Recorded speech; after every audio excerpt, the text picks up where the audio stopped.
धारण नहीं हो सकता है। परमात्मा कहते हैं मंदिर जाओ तो सबसे पहले भावनाएं शुद्ध करके जाओ, भगवान के प्रति आपका लगाव हो। यदि परमात्मा के प्रति लगाव नहीं होगा तो परमात्मा आपकी नहीं सुनेगा। तो हमें अपने जीवन को परिवर्तन करना चाहिए कि नहीं करना चाहिए? जीवन को वास्तविक हमें बदलाव करने के लिए अपने जीवन के कर्तव्यों का हमें बदलाव करना है। मंदिर में कभी जाकर प्रसाद फेंक के नहीं चढ़ाना चाहिए। अभी कोई अतिथि आया, आप उसे थाली खिसका दे तो उसे बुरा लगने लगता है, और तुम मंदिर में जाकर प्रसाद फेंक के चढ़ाते हो, तो भगवान तुम्हारी सुनेगा? इसीलिए आज नहीं सुनता है। पर लास्ट में भगवान को या देवी देवताओं को लोग गलत बोलते हैं, लेकिन सबसे पहले अपनी गलतियों को दूर नहीं करते। जब तुम अपने आप को बदलोगे तभी तो भगवान सुनेगा। मंदिर में कभी प्रसाद फेंक के नहीं चढ़ाना चाहिए, किसी पत्तल या दोना में चढ़ाना चाहिए। तो इस प्रकार से चढ़ाओगे तो तुम्हें फल प्राप्त होगा। एक बात और समझने वाली बात है कि भगवान क्यों नहीं सुनता है? क्योंकि मनुष्य अपनी भावनाओं का परिवर्तन नहीं करता है, अपने विचारों का बदलाव नहीं करता है। जब तक विचार नहीं बदलेंगे तब तक भगवान के करीब नहीं पहुंच सकते। तो वास्तविक यदि अपने जीवन में अपने संस्कारों का परिवर्तन करोगे तो भगवान के करीब पहुंचोगे। प्रसाद चाहे घर में चढ़ाओ, चाहे मंदिर में, चाहे तीर्थ स्थानों में, लेकिन कभी फेंक के नहीं चढ़ाना चाहिए। कभी कभी हमारे भाई बहनों के विचार में एक और बात उठती है कि हम यात्रा करने जाते हैं, उस समय कभी कभी दुर्घटनाएं हो जाया करती हैं। ऐसा क्यों होता है? क्योंकि तुम्हारे मन के विचार एक जैसे मेला देखने जाते हो उस प्रकार से होते हैं। वास्तविक तुम्हारे जीवन के विचार नहीं बदलते हैं। सिर्फ हम ये सोचते हैं कि मैं आज जो मथुरा जा रहे हैं, चलो हमारी यात्रा पूर्ण हो जाएगी। वहाँ पहुँचे, यदि किसी मंदिर में मूर्ति अच्छी हुई और किसी में मूर्ति खराब भी लगी होती, नहीं अच्छी लगती है, तो हम कहते देखो वहाँ इतना बड़ा मंदिर प्रसिद्ध था लेकिन वहाँ मूर्ति बिल्कुल अच्छी नहीं थी। अब एक बात समझने की बात है, क्या तुम मूर्ति देखने गए थे? तुम अपने जीवन के संस्कारों को बदलने के लिए ही तो गए थे, लेकिन वहाँ तुम देख क्या रहो? मूर्ति देख रहे हो। तुम्हारा भाव क्या है? यहाँ लोग अच्छे हैं या बुरे हैं? क्या चीज़ यहाँ की अच्छी है, क्या चीज़ यहाँ की बुरी है?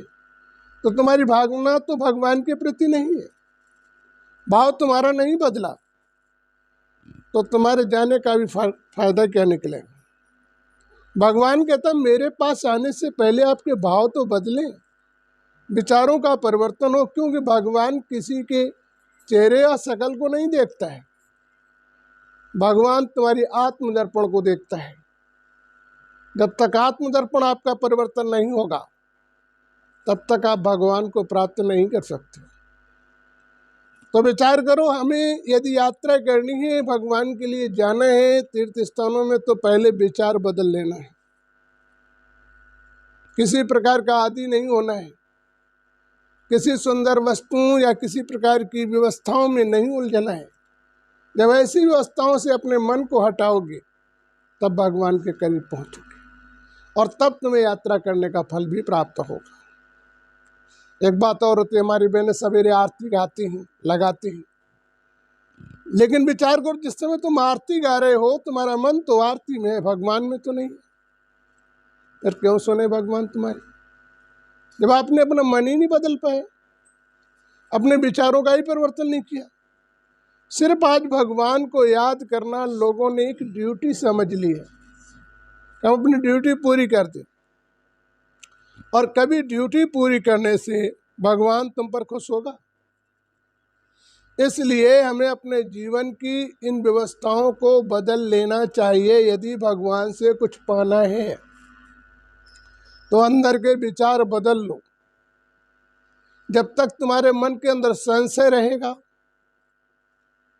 भगवान के प्रति सच्ची भावना नहीं होगी, सच्चे विचारों का परिवर्तन नहीं होगा, तब तक आपको पूजा पाठ करने का कोई लाभ प्राप्त नहीं होगा। आज यही सबसे बड़ी कमी है। लोग क्या कहते हैं, हम गुरु कर लेंगे हमारा उद्धार हो जाएगा। आप विचार करो, गुरु तो तुम्हें गुरु मंत्र दे देंगे, लेकिन क्या गुरु मंत्र से तुम्हारा उद्धार हो जाएगा? जब तक आपका आत्मदर्पण नहीं बदलेगा, तब तक ऐसे है कि जैसे पेट में भूख लगी हो, रोटी न मिले तो आपको क्या शांति प्राप्त होगी? इसी प्रकार से जीवन का भी परिवर्तन नहीं होगा जब तक जीवन में तुम्हारे अंदर के भाव नहीं परिवर्तित होंगे। भगवान अंदर के दर्पण से तुम्हारे करीब आता है, बाहर के दर्पण से नहीं आता। सच्चे विचार यदि तुम्हारे होंगे तो भगवान तुम्हारे करीब होगा। भगवान धन, व्यवस्था, प्रसाद से आपके खुश नहीं होता है। यदि प्रसाद से खुश हो तो बड़े बड़े पैसे वाले पड़े उन्हीं के पाछे भगवान दौड़ने लगे। लेकिन भगवान इन धन व्यवस्थाओं से आप व्यवस्थाएं कर सकते हो, भगवान को नहीं खरीद सकते। भगवान को वास्तविक अपना बनाने के लिए तुम्हें अपने अंदर की भावना का परिवर्तन करना होगा। जब तक अंतर का दर्पण नहीं बदलेगा तब तक भगवान के करीब आप नहीं पहुंच सकते। तो अंदर का दर्पण बदलना हमारे जीवन का सबसे बड़ा कर्तव्य है। जैसे कि बात आपने देखी कि गोपियां जो है कृष्ण की पर नहीं लालायित थी। एक बात विचार करने के बाद, यदि कृष्ण पर गोपियां लालायित होती तो कृष्ण का पत्र टुकड़ों में नहीं बांट लेते।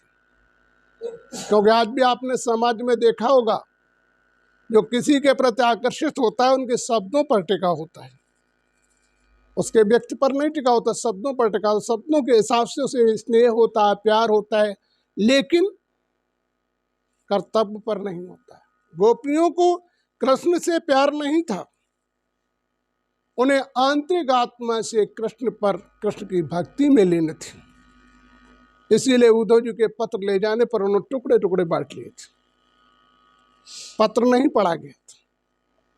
उद्धव जी से पूछा कृष्ण ने क्या कहा, तो उन्होंने कहा था कि ऐसा है। कृष्ण ने कहा अब मैं कभी नहीं आऊंगा। तो गोपियां हंसने लगी।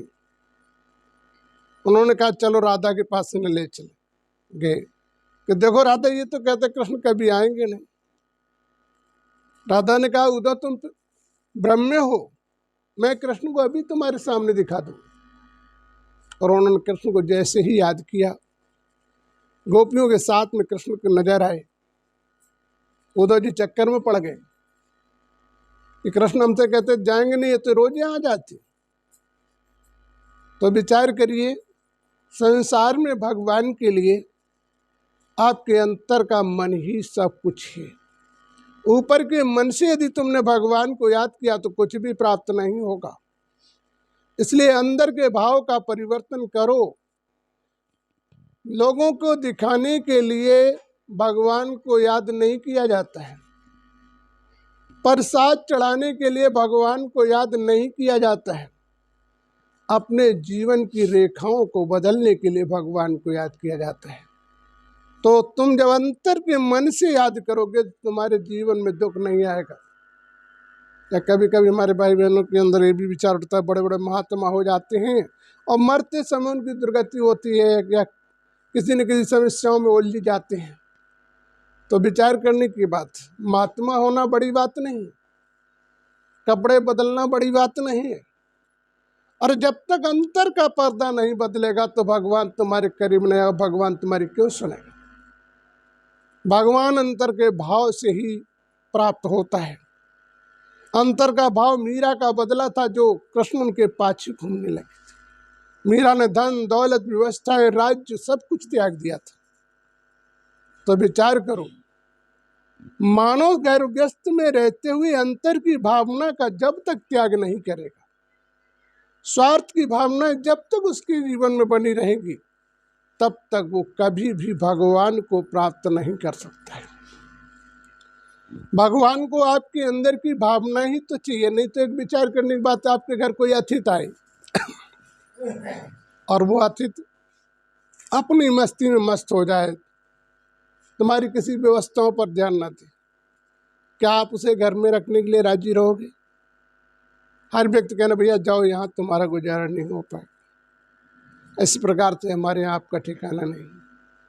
तो आप बताओ, भगवान का ठिकाना तुम्हारे कीचड़ से पैदा हो जाएगा, तुम्हारी व्यवस्थाओं से हो जाएगा, या तुम्हारी अगरबत्ती से भगवान खुश हो जाएंगे, तुम्हारे प्रसाद से खुश हो जाएंगे?